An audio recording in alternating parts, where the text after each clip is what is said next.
Operation सिंदूर के दौरान भारतीय सेना ने पाकिस्तान को कैसे धूल चटाई ये पूरी दुनिया ने देखा, लेकिन कम ही लोग इस बात को जानते हैं कि इस युद्ध में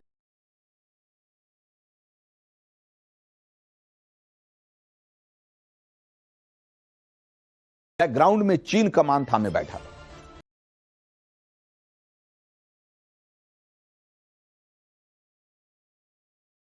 हथियारों की मदद कर रहा था, बल्कि कई दूसरे मोर्चे पर भी पाकिस्तान का साथ दे रहा था।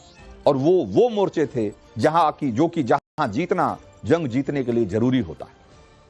रक्षा मंत्रालय से जुड़े think tank centre for joint warfare studies की एक रिपोर्ट में इसको लेकर कई चौंकाने वाले खुलासे हुए।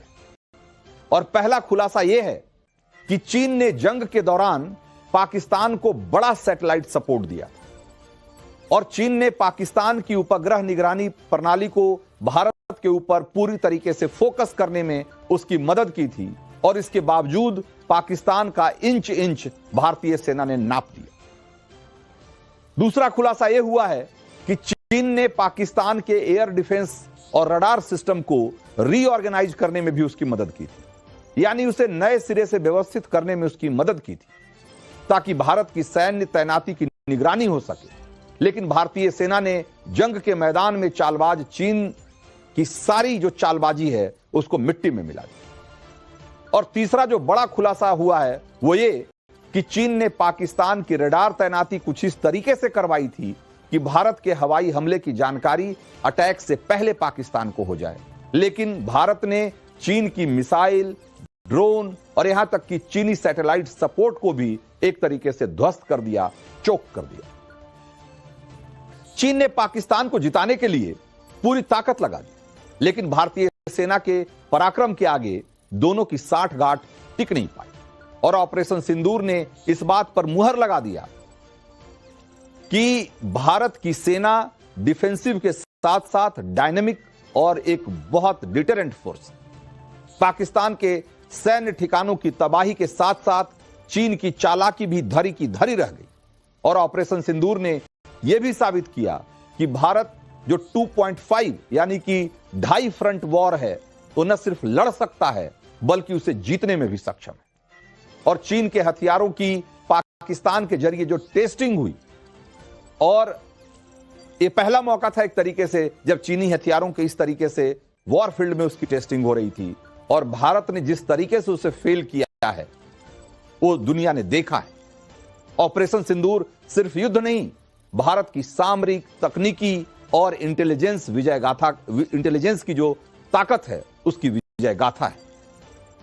पाकिस्तान से जो ड्रोन्स भारत की सीमाओं में घुसपैठ कर रहे थे उनकी बॉडी पर मेड इन चाइना का मुहर लगा हुआ था, और उनके भीतर जो सर्किट था वो भी चीनी फैक्ट्रियों में बने हुए थे। लेकिन जब वो ड्रोन भारतीय सीमा में दाखिल हुए तो भारतीय सेना ने उन्हें आसमान में ही खाक कर दिया। और भारतीय सेना की तरफ से इसका जो वीडियो जारी किया गया है वो तस्वीरें अभी आपको मैं स्क्रीन पे दिखा रहा हूं। और सिर्फ ड्रोन ही नहीं, radar, tracking system, air defence system, सब कुछ चीन का दिया हुआ था। यानी हथियार तो पाकिस्तान से फायर हो रहे थे, लेकिन उसका असल रिमोट चीन से दबाया जा रहा था। भारत के प्रहार से चीन के सभी हथियार फेल हो गए और एयर डिफेंस सिस्टम से लेकर मिसाइल तक सब बेअसर साबित हुए। चाइनीज फाइटर जेट भी तबाह हुए। पाकिस्तान ने LY-80 और HQ-9 जैसी चीनी एयर डिफेंस सिस्टम खरीदे थे, लेकिन चीन एयर डिफेंस सिस्टम भारत के एक स्ट्राइक को नहीं रोक पाया और भारतीय मिसाइलों को इंटरसेप्ट करने में जो वो पूरी तरह से फेल साबित हुआ, फिसड्डी साबित हुआ।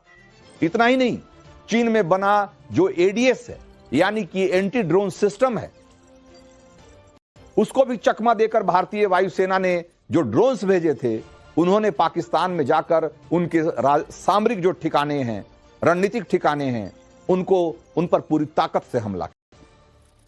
अब हाल यह है कि चीन के एयर डिफेंस सिस्टम की विश्वसनीयता पर सवाल उठने लगे और चीन से पाकिस्तान को मिली मिसाइलें जैसे फुस साबित हुई हैं, वो भी दुनिया ने देखा। चीन ने पाकिस्तान को PL-15 मिसाइलें दी ये एयर टू एयर मिसाइल है, लेकिन ऑपरेशन सिंदूर के दौरान एक भी PL-15 मिसाइल टारगेट तक नहीं पहुंच पाई। होशियारपुर में मिला PL-15 का मलबा इसका प्रत्यक्ष प्रमाण है। इसी तरीके से चीन ने पाकिस्तान को CM-400 AKG मिसाइल दी थी और ये एयर टू सरफेस मिसाइल है, और इस मिसाइल को चीन ने करियर किलर नाम दिया हुआ है। यानी कि नाम तो बड़ा भौकाली है, बहुत खतरनाक है, लेकिन इसकी ताकत क्या है इसको ऐसे समझिए कि भारत के जो नेत्र airborne early warning control system है, उसने इस मिसाइल को हवा में ही डिटेक्ट कर लिया और उसे ध्वस्त कर दिया। ऑपरेशन सिंदूर के दौरान चाइनीज फाइटर जेट्स भी बुरी तरीके से फेल साबित हुए। चीन में बना J-10C जो कि एक फाइटर जेट है, हमने उसे भी मार गिराया, और जो उनका बहुत आधुनिक फाइटर जेट माना जाता है JF-17, भारत ने उसको भी मार गिराया। S-400 के सामने इन दोनों चाइनीज जंगी जहाजों की एक नहीं चली। यहां तक कि हमने चीन से मिसाइल पाकिस्तान को मिले जो YLC-8E रडार सिस्टम था, हमने उस रडार को भी ध्वस्त किया। चीनी हथियारों का जंग के मैदान में ऐसा अंजाम देखकर अब पूरी दुनिया चीन का मजाक उड़ा रही है, और जो कहा जाता था कि चीनी माल का क्या ठिकाना, क्या गारंटी, एक तरीके से चीनी हथियारों के लिए भी यही बात कही जा रही है।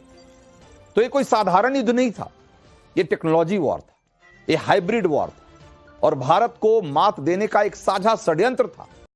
लेकिन जब स्पेशल ऑपरेशन, जैमिंग टेक्नोलॉजी और ब्रह्मोस जैसी मिसाइलों के साथ भारत की सेना ने एक कॉम्बो अटैक किया, तो बैटलफील्ड में चीन के हथियार चाइनीज माल से ज्यादा उनकी औकात नहीं रह गई, और भारत ने न सिर्फ पाकिस्तान को हराया बल्कि चीन की हिडन वॉर स्ट्रेटजी है उसकी भी पोल खोल दी, और ये डायरेक्ट मैसेज दिया कि भारत अब सिर्फ सीमाएं नहीं बल्कि तकनीक के बल पर दुश्मनों के जो पूरा मिलिट्री इंफ्रास्ट्रक्चर है उसको भी ध्वस्त कर सकता है। तो ऑपरेशन सिंदूर ने यह दिखा दिया कि चीन और पाकिस्तान की साजिशों का कोई भविष्य नहीं है, और फ्यूचर में भी वो इस तरह की हिमाकत दोबारा न करे। पाकिस्तान के साथ भारत के जंग में चीन के हाथ जले हुए हैं, लेकिन चीन की चालबाजी वो कहां से बाज आएगा, उससे बाज आएगा। और खबर यह है कि पाकिस्तान के विदेश मंत्री और डिप्टी PM इशाक डार अभी चीन के दौरे पर निकले, और यहां पर वो चीन के विदेश मंत्री वांग यी से तो मिलेंगे ही, यहीं अफगानिस्तान के कार्यवाहक विदेश मंत्री आमिर खान मुत्ताकी को भी बुलाया गया। बीजिंग में होने जा रहे इस जमघट से किस तरह की साजिश की बू आ रही है वो हम आपको बताएंगे, क्योंकि 10 मई को पाकिस्तान और चीन के साथ अफगानिस्तान की सरकार ने काबुल में एक बैठक की थी, और 10 मई को जो बैठक हुई थी उसमें चीन और पाकिस्तान ने अफगानिस्तान को भारत से दूर रहने के लिए कहा था। और अब 20 मई को फिर से बीजिंग में अगर तीनों देशों की बैठक हो रही है, और ये ऐसे मौके पर हो रही है जब जंग में खून बहाने के बाद पाकिस्तान पानी पानी चिल्ला रहा है, और अब पाकिस्तान ने भी पाकिस्तान की हलक सुखाने का भी इंतजाम कर लिया है अफगानिस्तान ने, तब ये बैठक हो रही है। इसीलिए कहा जा रहा है कि इस बैठक का असली एजेंडा यह है कि किसी तरीके से अफगानिस्तान को पाकिस्तान के खिलाफ जो उसने एक तरीके से अपनी मुहिम छेड़ रखी है उससे रोकना। लेकिन क्या चीन इसमें कामयाब हो पाएगा? और ये सवाल क्यों है? वो इसलिए क्योंकि भारत के विदेश मंत्री डॉक्टर S जयशंकर ने 15 मई की शाम अफगानिस्तान के विदेश मंत्री आमिर मुत्ताकी से फोन पर बात की थी, और इसके बाद दोनों देशों के बीच में एक सहमति बनी। सूत्रों के मुताबिक जयशंकर और मुत्ताकी के बीच अफगानिस्तान में भारतीय मदद से जो विकास योजनाएं चल रही है उसको आगे बढ़ाने पर रजामंदी हो गई है, और उसमें लालंदर की वो शहतूत बांध भी शामिल है जो काबुल नदी पर बनाई जानी। लेकिन असली कहानी ये नहीं है।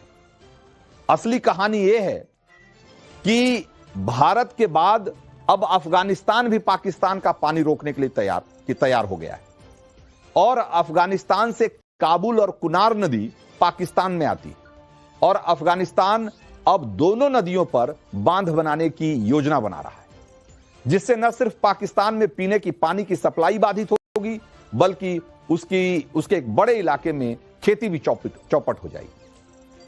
बांध बनाने से पाकिस्तान को न सिर्फ खेती बल्कि पीने के पानी का भी संकट हो जाएगा वहां। यानी रणनीति के बाद कूटनीति में भी भारत ने पाकिस्तान का गला दबा रखा है और चीन इस मुसीबत से पाकिस्तान को निकालने की जुगत में जुटा हुआ है। लेकिन ऑपरेशन सिंदूर के दौरान पूरी दुनिया ने यह देखा कि पाकिस्तान सिर्फ एक प्यादा है, असल जो शतरंज है वो चीन खेल रहा है। लेकिन याद रखिए, ये लड़ाई सिर्फ एलओसी या एलएसी की नहीं है, ये लड़ाई सोच की है। और भारत की सोच अब सिर्फ डिफेंसिव नहीं है। हमारा हर जवान, हर हथियार, एक एक सॉफ्टवेयर, एक एक मिसाइल, यहां तक कि डिप्लोमेसी भी अब अटैकिंग मोड में, वो ऑफेंसिव मोड में निर्णायक है और विजयी है।